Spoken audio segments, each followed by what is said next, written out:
하나님 말씀 로마서 5장 6절에서 11절입니다.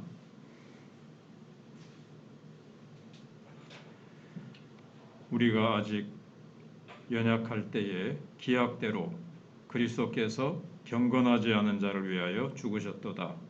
의인을 위하여 죽는 자가 쉽지 않고 선인을 위하여 용감히 죽는 자가 혹 있거니와 우리가 아직 죄인 되었을 때에 그리스도께서 우리를 위하여 죽으심으로 하나님께서 우리에 대한 자기의 사랑을 확증하셨느니라. 그러면 이제 우리가 그의 피로 말미암아 의롭다 하심을 받았으니 더욱 그로 말미암아 진노하심에서 구원을 받을 것이니 곧 우리가 원수 되었을 때에 그의 아들의 죽으심으로 말미암아 하나님과 화목하게 되었은즉 화목하게 된 자로서는 더욱 그의 살아나심으로 말미암아 구원을 받을 것이니라. 그뿐 아니라 이제 우리로 화목하게 하신 우리 주 예수 그리스도로 말미암아 하나님 안에서 또한 즐거워하느니라. 우리는 지난 시간에 연약할 때에 기약대로 우리를 위해서 죽으셨다는 말씀을 살펴보았습니다. 구원받기 전에 원래 우리들 자신의 모습에 대해서 첫 번째는 이제 연약했다 하는 거고, 오늘 말씀에 보니까 또 경건치 않은 사람들이었다 이렇게 나옵니다.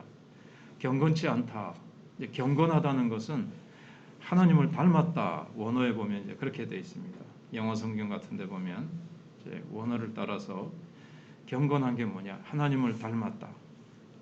경건치 않다. 하나님을 닮지 않았다는 거죠.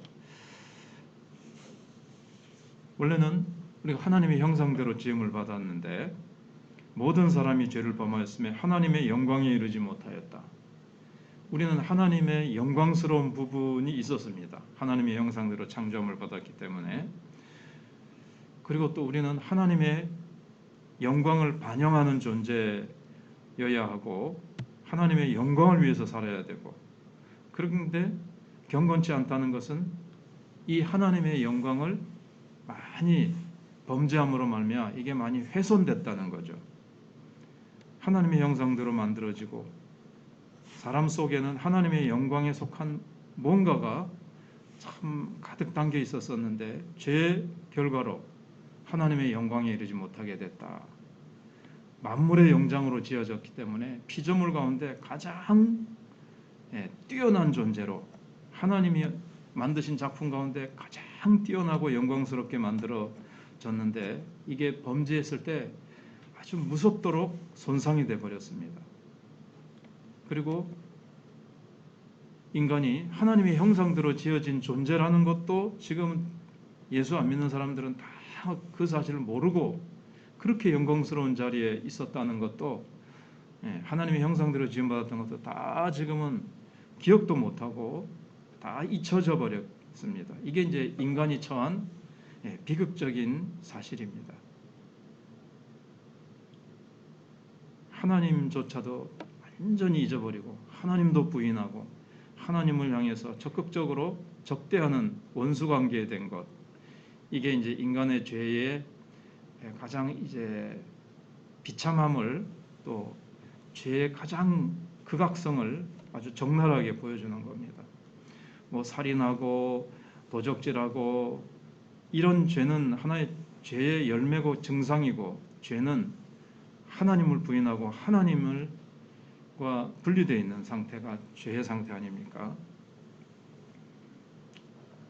그 다음에 이제 경건치 않다는 것의 또 두 번째 뜻은 하나님께 사랑을 가지고 있지 않다는 겁니다. 하나님께 대해서 처음 만들어졌을 때는 그렇지 않습니다. 하나님을 사랑하고 하나님을 경외하도록 지음받았는데 범죄 타락하고 나서는 하나님께 대한 사랑이 사라져 버렸어요. 사랑은 고사하고 하나님께 대해서 원수라는 겁니다. 그래서 10절에 그렇게 되어 있죠. 우리가 원수 되었을 때에, 인간은 거듭나기 전에는, 태어날 때는 이 본성적으로 노골적으로 하나님과 반대입니다. 하나님은 하나님의 말씀을 좋아하지 않습니다. 하나님에 대한 사랑도 없고 하나님을 갈망하지도 않고 오히려 거룩한 하나님의 율법을 침노합니다. 시편 기자는 어리석은 자는 그 마음에 이르기를 하나님이 없다 하도다 그랬습니다. 하나님이 안 계신 것처럼 살고 하나님 없이 살고 하나님을 떠나서 삽니다. 근데 그리스도께서 위하여 죽은 사람들이 바로 어떤 사람들이냐? 하나님을 부인하고 하나님이 없다 그러고 하나님 없이 하나님을 향해서 사실은 그의 사상과 태도가 하나님을 대적하고 하나님의 말씀을 무시하고 하나님의 말씀 역시 대적하는 그런 상태에 있다는 거죠. 이게 이제 불경건한 사람들이라는 겁니다. 그런데 그런 사람들을 위해서 원수된 사람들을 향해서 예수님이 죽으셨다는 겁니다. 우리도 한때는 불경건한 사람들이었습니다. 그래서 나를 위해서 십자가에 돌아가신 하나님의 아들의 공로에만 전적으로 의지해야만 나는 구원받을 수 있다 라고 인식하느냐, 이게 이제 최고의 이제 강권입니다. 7, 8절에 보시면 이제 뭐 의인을 위해 죽는 자가 쉽지 않고 선인을 위해서 죽는 자가 혹 있거니와 이런 말이 나오는데, 의인은 이제 정직한 사람을 말하고 율법을 지키는 사람입니다. 근데 선인은 그거보다 조금 더 나은 상태의 사람을 말합니다. 의인일 뿐만 아니라 이 사람은 정말 동기까지도 사랑에 의해서 살아가는 사람, 율법을 지키더라도 사랑에 의해서 지키는 사람을 의미합니다. 근데 선인을 위하여 용감히 죽는 자가 혹 있거니와, 이것은 꼭 죽는다는 보장은 없어요. 뭐 그럴 수도 있다라는 좀 그런 가정법이 좀 들어있는 거죠. 그런데 죄인을 위해서 예수님이 죽으신 것은 뭐 혹시 그럴 수도 있다 정도가 아니고, 예수님은 의인을 위해서 죽으신 것이 아니고 우리같이 불경건했고 하나님을 몰랐고 하나님과 원수 상태에 있었고 하나님이 어딨냐고, 또 소극적으로는 하나님을 전혀 알지 못하고 하나님의 말씀과 상관없이 살던 우리를 위해서 죽으심으로 하나님이 우리에 대한 사랑을 확증하셨다는 겁니다.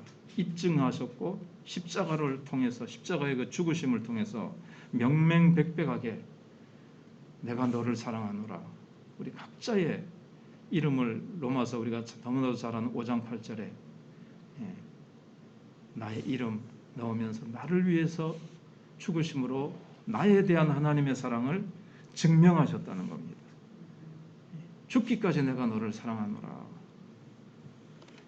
이것은 뭐 다른 어떤 기적, 다른 어떤 증거나 환상이나 꿈이나 이런 것이 아니고 역사 속에서 실제로 예수님이 나를 위해서 죽으셨기 때문에 여기에는 의문이 있을 수 없다는 겁니다.